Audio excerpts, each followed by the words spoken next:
Welcome to my YouTube channel Ramesh online. Good news. ఇక నుంచి ఉద్యోగ పెన్షన్లకు 7 లక్షలు, 10 లక్షలు, 12 లక్షల ఆదాయం ఉంటే ట్యాక్స్ భారీగా తగ్గింపు. ఏప్రిల్ 1 నుంచి అమలు. ఆ వివరాలేంటో ఒకసారి ఈ వీడియోలో చూసేద్దాం.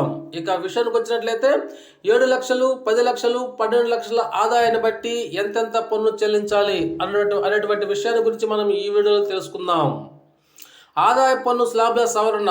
బడ్జెట్ 2024లో ఆదాయ పన్ను రేట్లను తగ్గించాలని చాలా కాలంగా ఎదురు చూస్తున్న ఉద్యోగ పెన్షన్లు మరియు ట్యాక్స్ పేర్లకు కేంద్ర ప్రభుత్వం తీపి వార్త అందించిన సంగతి తెలిసిందే. కొత్త పన్ను విధానంలో పన్ను రేట్లలో స్వల్ప మార్పులు సహా స్టాండర్డ్ డిడక్షన్ కూడా పెంచిన సంగతి తెలిసిందే.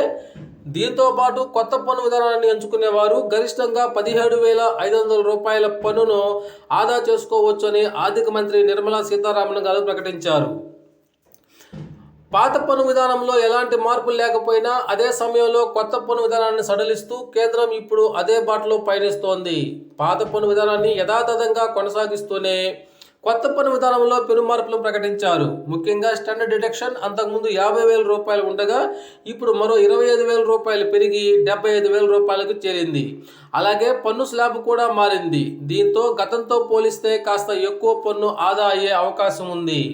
కొత్త పన్ను స్లాబ్ల ప్రకారం 6 నుంచి 7 లక్షలు, 9 నుంచి 10 లక్షల మధ్య ఆదాయం ఉన్న వారికి తక్కువ పన్ను ఉంటుంది.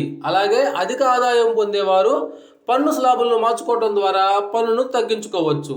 కానీ ఇప్పుడు మన దగ్గర 7 లక్షలు, 10 లక్షలు, 12 లక్షలు మరియు 20 లక్షల ఆదాయం కలిగిన వ్యక్తి ఎంత పన్ను చెల్లించాల్సి ఉంటుంది అనేటువంటి విషయాన్ని గురించి ఇప్పుడు మనం ఉదాహరణల ద్వారా తెలుసుకునేటువంటి ప్రయత్నం చేద్దాం.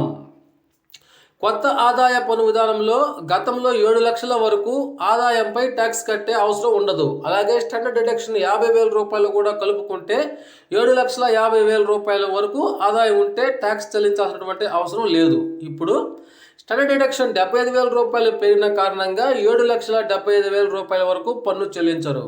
ఈ ఏడాది ఏప్రిల్ 1 నుంచి అయితే ఈ విధానం అమల్లోకి రానుంది. సవరించిన పన్ను స్లాబుల ప్రకారం ఇప్పుడు 10 లక్షల ఆదాయం. గతంలో అయితే స్టాండర్డ్ డిడక్షన్ 50,000 రూపాయలు, కానీ పన్ను 52,500. ఇప్పుడు అది 42,500 రూపాయలకి తక్కువ. అంటే 10 లక్షల ఆదాయం పైన 42,500 రూపాయలు చెల్లించాలి. ఇక్కడ 10,000 రూపాయల అయితే మనం ఆదా చేసుకోవడానికి అవకాశం ఉంటుంది. అదేవిధంగా ఇక్కడ మరొక ఉదాహరణ కనుక మనం చూసినట్లయితే వార్షిక ఆదాయం 20 లక్షలు ఉంటే 2,85,000 రూపాయల పన్ను చెల్లించాలి. స్లాబుల మార్పు దృష్ట్యా ఇప్పుడు అది 2,67,500 రూపాయలు తగ్గుతుంది. ఇక్కడ అత్యధికంగా 17,500 రూపాయలకు పన్ను ఆదా అవుతుంది. ఈ విధంగా ఉద్యోగ పెన్షన్లు మరియు ట్యాక్స్ పేర్లకైతే ఈ సవరించినటువంటి పన్ను స్లాబుల ప్రకారము ట్యాక్స్ని బాగా తగ్గించుకున్నటువంటి అవకాశం అయితే ఏర్పడింది. ఓకే ఫ్రెండ్స్, ఇది సమాచారం. మీకు నచ్చినట్లయితే ఒక లైక్ చేయండి. Thank you.